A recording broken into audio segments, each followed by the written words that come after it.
Hello everyone, my name is Samiksha. I'm the host of Samiksha State of the Debate, but I'm also a student at UCL currently studying history, politics and economics, and today I'm going to be doing a slightly different episode and talking about my day in the life as a university student. So I'm a commuter student, so I usually travel like 1.5 hours. Most of my journey is on the bus, as you can see, but I usually get over to the station, and basically what I have is a weekly travel card, so I pay around £50 a week and I get unlimited travel, so that's actually pretty cool. I take the Central line and I've been quite generous here because I'm trying not to show all of the graffiti that is usually on Central line trains because, yeah, I mean, you can see I've clearly chosen the only pristine looking seat. On the tube I can take in the absolutely incredible views. This is Stratford Station here, but most of the time I'm usually responding to emails or drafting articles or just, generally listening to music and trying not to get my phone or anything stolen because that's what living in London is like. So yeah, I mean, I get off the station. I usually get off at Liverpool Street. Here today I was getting off at Holborn, so I can switch over to the Piccadilly line and take Russell Square instead. As you can see, it's actually not that packed. It's usually way more packed, and the train delays weren't too bad. That was quite surprising because train delays are usually extremely bad in London. So I get onto the fairly packed looking train and get off at Russell Square. Now Russell Square is quite a unique station because obviously the stairway has 175 steps, so you have to take the lift or the elevator. So I tap out and I have realised that I'm actually going to be late for my history lecture. So yeah, I could never have made that, so instead I decided that I'm going to be spending the 20 minutes that I've got until my next lecture, which is international relations, to try and get some work done. So I'm in my international relations lecture and I use this app called Genio Notes in order to make notes on post-colonialism or Marxism or whatever it is that we're usually doing in international relations. Is all very woke. And I go to my history class. I have to tap in, and in history we're reading this book about communism in Albania. Obviously it's communism, so yeah, I mean, I'm getting prepped up so that I can argue how bad communism was to Albania and generally to countries, but also I do my other stuff as well because, when else am I going to be looking through my Substack and YouTube and everything? So generally I spend quite a lot of time walking around London. As you can see, it's basically all I do. The architecture is quite nice. Obviously there's a lot of graffiti, there's a lot of littering, and yeah, I mean, it's very unfortunate what has happened to London. This is outside Russell Square Station, but there's history everywhere, and that's what I really enjoy studying in London for. So this is near SOAS, which is another university, and I've decided to go in. There's a bunch of communist preachers in SOAS and they're trying to recruit people to donate to their Marxist food bank. You can see socialist stalls basically everywhere trying to brainwash students, and yeah, I mean, I'm not getting brainwashed, but I've decided instead to go to this commuter's lunch. So I'm in the Institute Bar and Kitchen, which is in the Institute of Education, in order to have a pizza lunch. So yeah, I mean, it looked really tasty. It was only £2, I think, for basically unlimited pizza, so I was like 100% I'm coming. The pizza was great. I mean, it was margarita. I'm vegetarian, so I only really had the margarita. There was also a fake meat pizza, but the fake meat pizza, I had like one slice and it was horrible. I also took some time to take a look at the Cheese Grater magazine, which is essentially one of the student publications. I'm part of Pi Media, which is essentially the competitor, but I took a look at the Cheese Grater and the LGBTQ+ network. It's too woke, apparently, and yes, I 100% agree. This is just really funny. UCL Anthropology to offer brain rot studies module in a bid to stay relevant, and I do think that universities are trying so hard to stay relevant, but yeah, quite a lot of the stuff that they teach is extremely outdated. So I had like one last slice of pizza and then I had to head over back to the tube again because I teach in Camden, so I'm back on the tube again. I actually talked about post-literacy.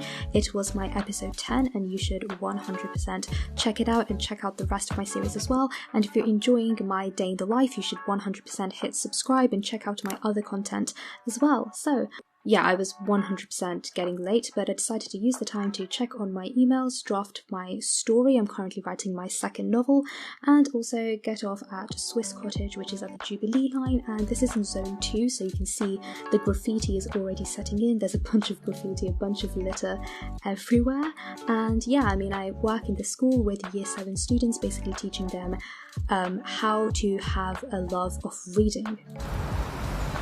Finally made it!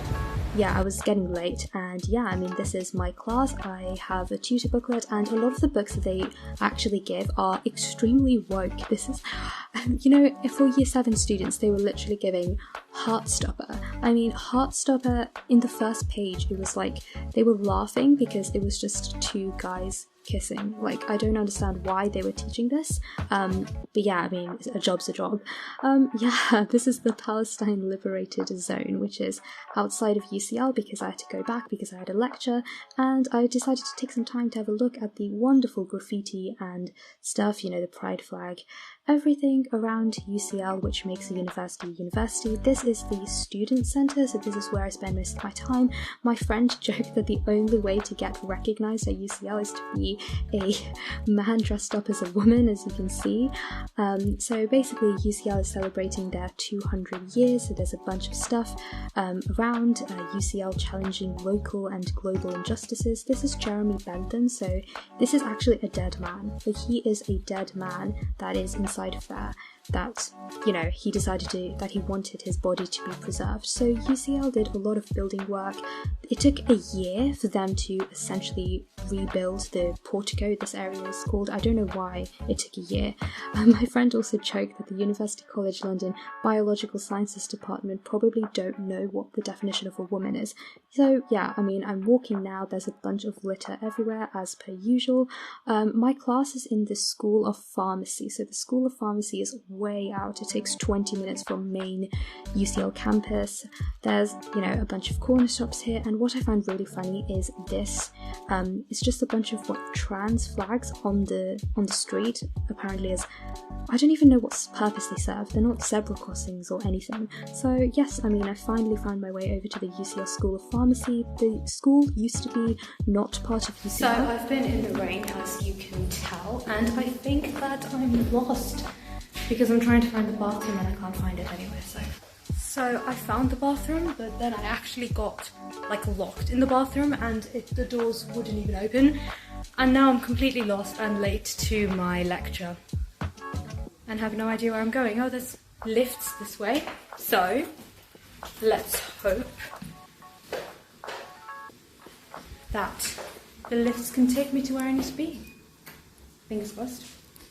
They actually were the right lifts, and I finally did find my lecture for Understanding Politics 2. I was slightly late, as you can tell by the packed attendance. Actually, I was very late, and I decided to take notes on my politics lecture. Theresa May negotiated a better Brexit deal than Boris Johnson did.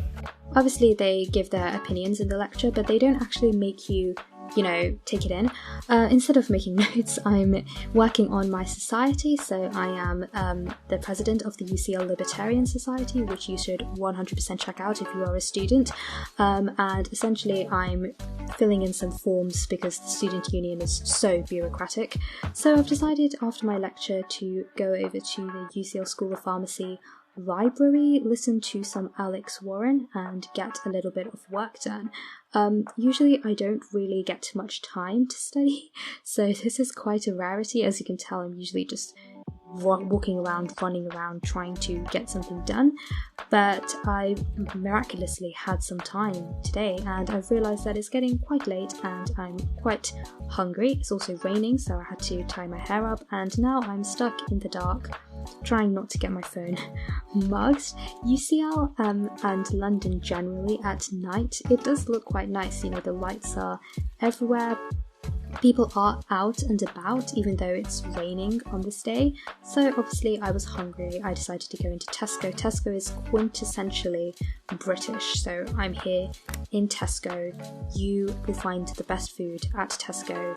I was looking and seeing whether I should take the bakery stuff, and yeah, I mean, I thought that I would take the Belvita. I thought it was £1, it was actually £3.15.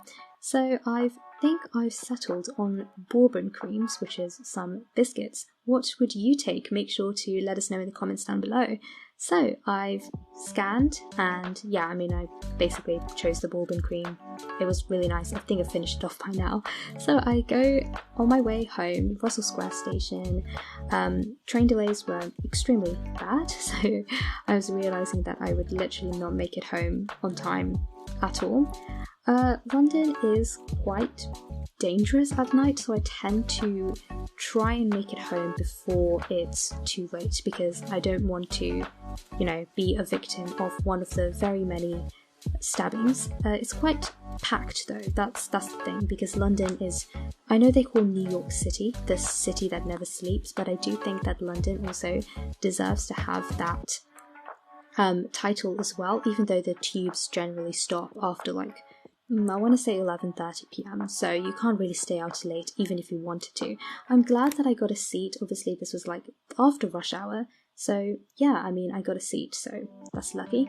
Tap out, and I am also reminded by a sign that fare evasion is a criminal offence, even though I've seen people literally barge through the gates themselves. So yeah, I mean, that was my day, very packed, a lot of walking, and now I have to drive home. Make sure to like, share and subscribe. Thank you so much. See you soon.